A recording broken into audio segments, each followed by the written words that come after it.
Si Jinwoo ay sumisigaw sa sakit at takot. Siya ay napapaligiran ng mga higanti.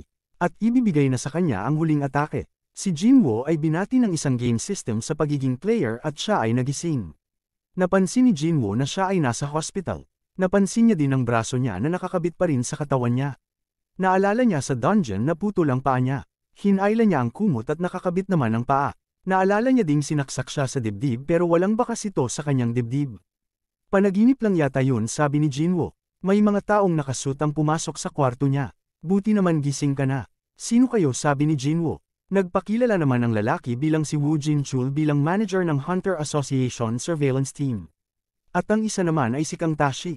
Ano kailangan niyo sa akin, sabi ni Jinwoo. Sa ngayon papuntahin muna natin ang doktor mo dito. Nagulat si Jinwoo dahil nalaman niyang 3 araw na siyang walang malay. Kinamusta niya naman kung ayos lang ba sila Mr. Song at Juhee. Ayos lang naman daw sila pero, si Mr. Song ay nawala ng kamay at baka magretiro na sa pagiging hunter.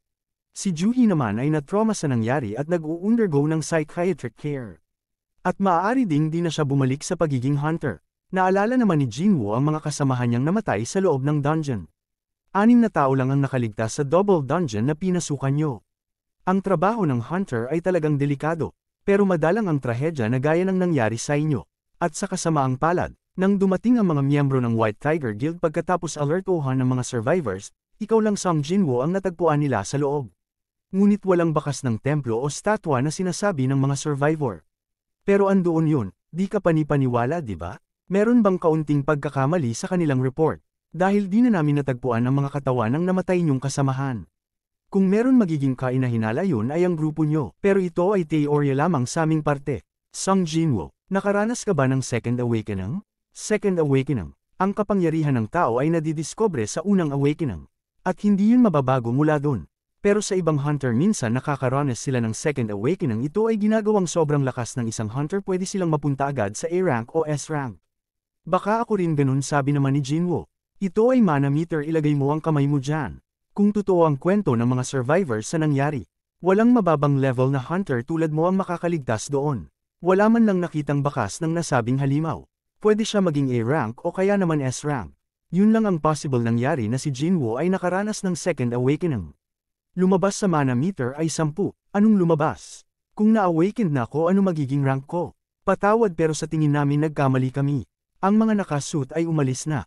Kahit I-rank kaya umabot ng 70. Pang civilian lang ang number niya. Ang dungeon ay wala na at hindi na mapupuntahan pa. Paano kaya siya nakaligtas? Grabe, umasa pa naman akong magiging S rank ako. Nagtataka ako bakit kaya di sila nagtanong tungkol sa bagay na ito. Siguro ako lang nakakakita nito. Sinubukan niyang hawakan yun pero nag-ground siya. Naalala niya naman na lumabas din ang screen na ito matapos siya atakihin ng statwa. Si Gina naman na kapatid ni Jinwoo ay dumating. Kailangan mo ingatan ang sarili mo. Alam mo bang sobrang nag-alala ko sa'yo? Pasensya na, lagi ka na lang napupunta sa ganyang kalagayan tapos yung iba nagiging okay lang naman. Nag-aalala ko, gets mo ba? Masaya naman si Jinwoo dahil buhay pa siya. Sa susunod na may ganito pang mangyari, mag-quit na ako sa pag-aaral at magtratrabaho na lang. By the way, nakikita mo ba ito? Anong meron? Never mind, sorry na lang. Alam mo ba paano hanapin kapag may mga unread messages sa loob ng game? Paano mo ba mababasa yung mga ganon? Kailangan din ba nila gamutin yung ulo mo? Di ba palagi kang naglalaro ng games dati? Oo na, sa settings mo ay open ang message box mo, makikita ang mga unread messages mo. May lumabas namang panibago sa screen at nagsasabi daily quest strength training goal has arrived. Mukha namang ayos ka lang. Aalis na ako, sorry sa paghihintay Song Yi.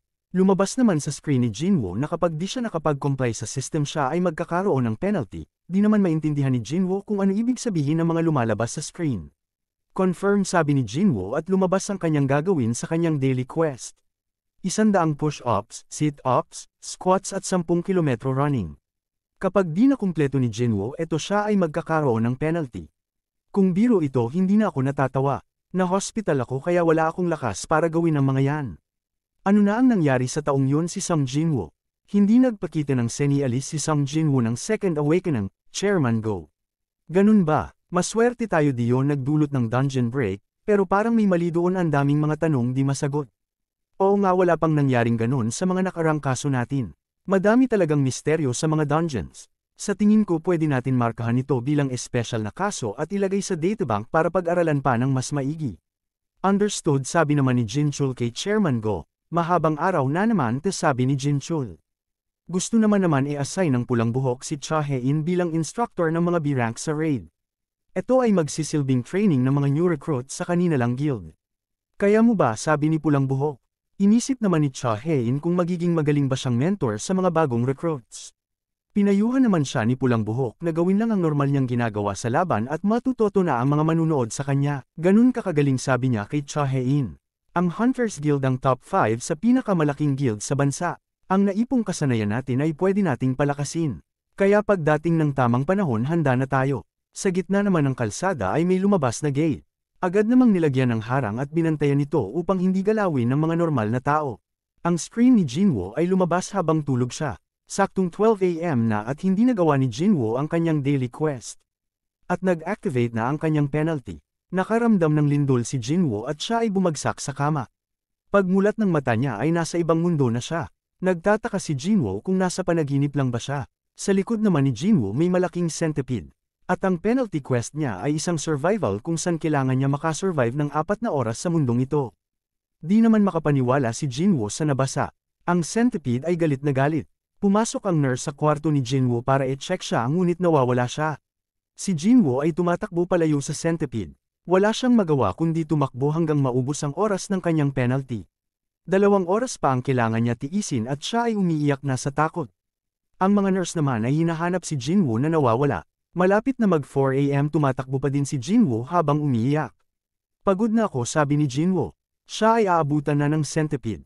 3 segundo na lang. Naubos na ang oras at si Jinwoo ay bumalik sa kanyang kwarto. Ang sama ng bagsak niya. At bigla lumabas ang screen at nagsasabing, penalty quest check. Si Jinwoo ay pagod at nawala na ng malay. Lumabas naman na may natanggap si Jinwoo na reward mula sa penalty quest. Nakita na siya ng mga nurse. Isang umaga si Jinwoo ay kausap si Gina at sinasabing mabilis ang paggaling niya at di na siya magtatagal sa hospital. Si Jinwoo ay palabas na sa kwarto. May kausap naman si Juhee at niyayaya siya sa isang raid. Ngunit hindi ito sumama. Sinabi naman ng kausap niya na nagising na si Jinwoo, natuwa naman ito sa narinig. Agad pumunta si Juhee, natutuwa naman malaman ni Juhee na buhay pa si Jinwoo. May narinig na usapan si Juhee at napalingon din naman ito, nakita niya si Jinwoo pero blanko ang naging reaksyon at hindi na siya nakipagkita kay Jinwoo. 4 na araw na pala simula nang magising si Jinwoo sa hospital. At nalaman niya na paano gumagana ang system. Una, hindi lang imagination ang mga nakikita niyang screen. At kapag nakatapos siya ng daily quest, nakakatanggap siya ng 3 rewards. Nagbigkas si Jinwoo ng full recovery at nawala lahat ng kanyang pagod. Sunod naman ay ang ability points. Nakakapaglagay siya ng 3 points bawat araw sa napili niyang abilidad para palakasin. Ang pag-upgrade sa kanyang abilidad ay ginagawa siya mas malakas. At nararamdaman ko na ito, sabi ni Jinwoo. May nakukuha din siyang skills at may inventory screen din siya. Umikot talaga ang mundo niya sa nangyaring ito. Siya ay natutuwa dahil para lang siyang nasa loob ng game. Napatingin naman sa kanya ang tao dahil tumatawa at nagsisiliti siya mag-isa. Ang kanyang huling daily reward ay isang random loot box. Ang loot box ay naglabas ng isang susi. Sa mga nakaraang araw ay puro bandages at ballpen lang nakukuha ko. Ngayon susi naman. Lumalabas na ang susi pala ay pwede magbukas ng dungeon sa napiling lugar ng system. Base sa naranasan niya ng mga nakaraang araw, siya ay tinutulungan ng system para lumakas. Sa isip ni Jinwoo ay binigay ng system ang susing ito para tulungan siyang lumakas. Sa balita naman pinapakita kung ano ang mga kalagayan ng mga gates at kung saan ito lumitaw. Dahil sa mga ilang gate na lumabas sa mga kalsada, makakaramdam tayo ng matinding traffic, sabi ng reporter. Binisita ni Jinwoo ang kanyang ina sa hospital. 4 years ago, ginigising ni Jinwoo ang kanilang ina. Dumating naman si Gina at tinanong kung anong nangyari. Ang nanay nila ay hindi nagigising. Lumalabas na may eternal sleep disease ang nanay ni Jinwoo. Ang sakit na ito ay lumabas simula nung nagkaroon ng mga gates. At sa 10,000 katao may isang tao ang apektado nito. May mga teorya na dahil ito sa tuloy-tuloy na pagka-expose ng mana. Ang tanging nagagawa lang ng modernong paggagamot ay ang panatilihin silang buhay. Si Jinwoo ay nagpupush up. At naalala ang kanyang nakaraan. Nagtratrabaho si Jinwoo sa construction site. Binitawan niya ang sako at napatingin sa kanyang mga kamay. Sinubukan niyang mag-apply para maging hunter at natanggap naman siya. Masaya naman si Jinwoo dahil natanggap siya at may pagkakataon na silang bayaran ang mga gastusin sa hospital. Nag-aalala naman si Gina dahil delikado ang pagiging hunter. Kaya sabi naman ni Jinwoo, si Jinwoo ay natambas sa harap ng mga goblin. May tumulong naman sa kanya para talonin ang mga ito. At sinabihang siya pabigat na i-rank. Determinadong lumakas si Jinwoo at nilagay ang daily reward points niya sa strength. Hapjeong Station dito ang location na pwedeng gamitin ng nakuhang susi ni Jinwoo. Handa na ako, may tiwala akong makakatakbo ako kung kinakailangan. Kung naging delikado na ang sitwasyon tatakbo lang ako tulad ng dati. Nilabas na ni Jinwoo ang susi at may lumabas na susian. Ginamit niya ang susi dito at siya ay nakagawa ng panibagong gate. You have entered in Instance Dungeon. Ang gate naman ay nagsasara. Sinubukan ni Jinwoo lumabas pero di na siya makalabas. May ibang tao namang lumabas sa gate at lumusat ito. Napagtanto naman ni Jinwoo na siya ay nasa hiwalay na dimension. Ang Instance Dungeon ay hindi ordinaryong dungeon. Naiinis si Jinwoo dahil di na siya makakalabas kung gugustuhin niya. Para makalabas kailangan niya talunin ng dungeon boss o kaya naman gumamit ng teleportation stone. Wala naman idea si Jinwoo sa teleportation stone.